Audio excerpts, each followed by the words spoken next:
Every year there's the internet provides us with a or a story that goes viral Yeah. and creates a star that's bigger than what we've seen ever before, leaves us scratching our head, not wondering why, or should I say wondering why, not sure how, but here it is. This year, I think we've seen it.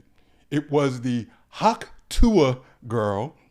So, Okay. so Tim and Dee, I want to give these young men a shout out. Okay. Content creators. They're Right. essentially, their content is about feet on the street, walking over to folks. It looks like they're usually at a festival or outside of a club or bar or main strip Right. or something.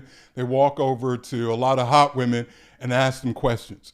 And so they walked over to these two girls, asked them a number of questions. And so the term hot tour came up because the interview question was in and around what's something that works in the bedroom. And so the person they were talking to said, you've got to huck two on that and spit on that thing. And so it was just, as many viral moments happened, it was just perfect in that it was her, who's cute as hell.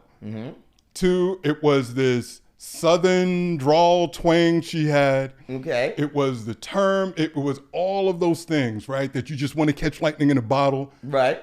She had it. Okay. She says she leaves. Next morning, she wakes up. It was already on the internet.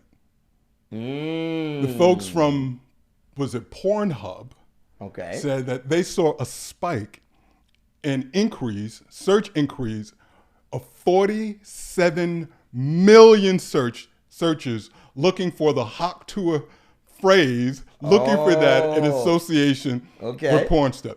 Okay. Here's the thing: no one knew who the hell this woman was. Yeah. Okay. Okay. Right.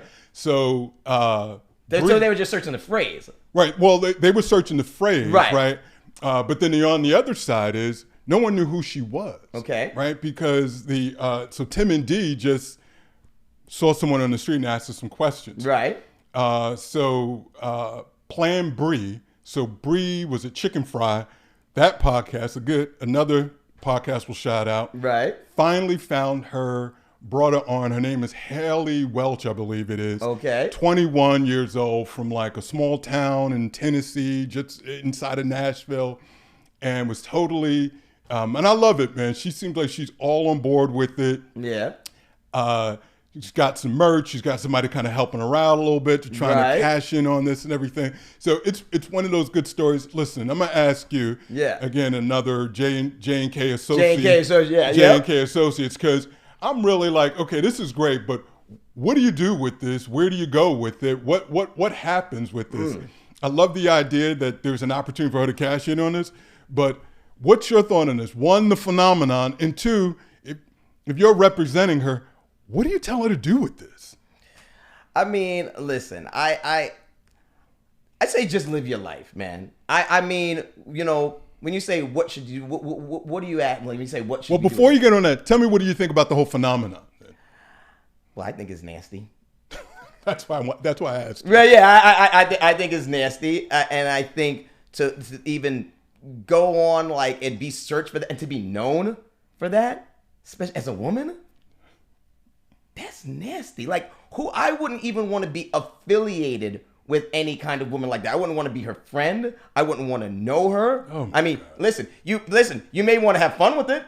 Maybe. But I'm not that kind of guy. Even if it was all in jest.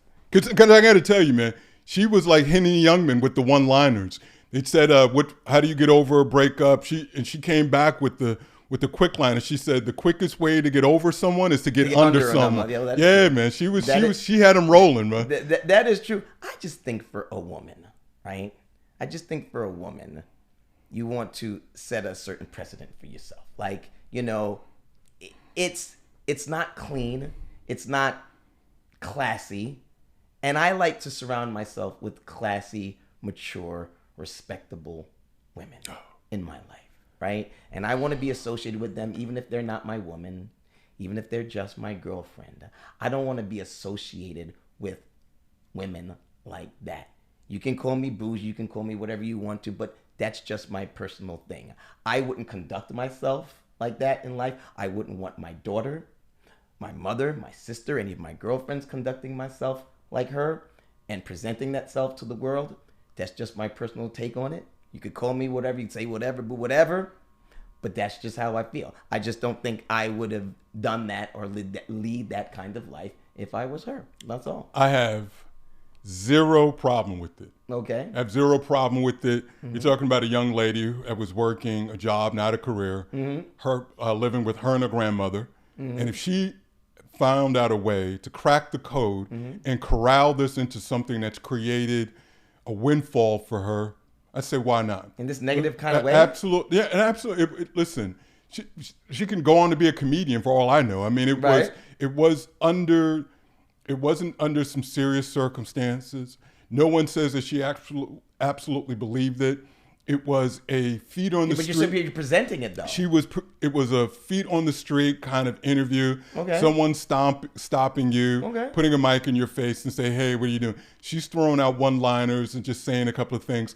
It caught fire. But let's take it for face value. Let's say it's true. Okay. Then if it's face value, if that's what, I thought that's how we're taking it. No. Well, okay. If we're taking it face value, then I got no problem. I still don't have a problem with it. Okay. I don't have a problem with it. I don't have a problem with it at all, man. I think I love the idea, right, that you can change your life, that we're in an environment where we can change our lives in a moment, in an absolute moment, and because even in a negative way. Yeah. Well, I think that's debatable whether it was negative. You feel that way, so right. So you don't support it. Okay. That's fine. It's not for everyone. But it's interesting. So when I saw it for the first time, I thought it was an old clip. I didn't even know it was a new clip, but I did see it because you know, based on who knows what algorithms are showing you and why they're showing it to you. Right. But I do remember my initial reaction when I saw it. I did laugh. You did laugh. To only find out that it was it was new and it was trending and it had blown up and everything. Right. So I applaud her. It's funny. Yeah, no, 100%. I mean, yeah. Listen, I say her.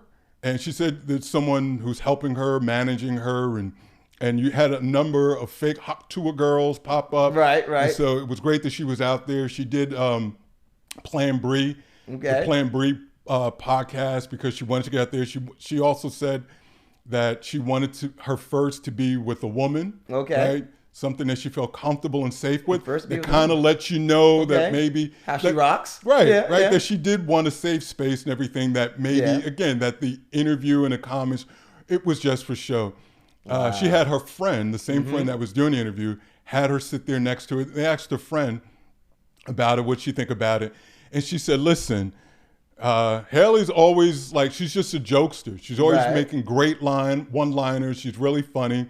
So again, it could just be her sense of humor and just her timing. Listen, if someone just approached me on the street and started asking me questions, would I be able to have those kind of quick responses? I don't know. We do this stuff for a living. Exactly. We talk for a living. So, So but you would have. Right. But I want to believe I would. So you think she's joking or you think it's true? What do you think?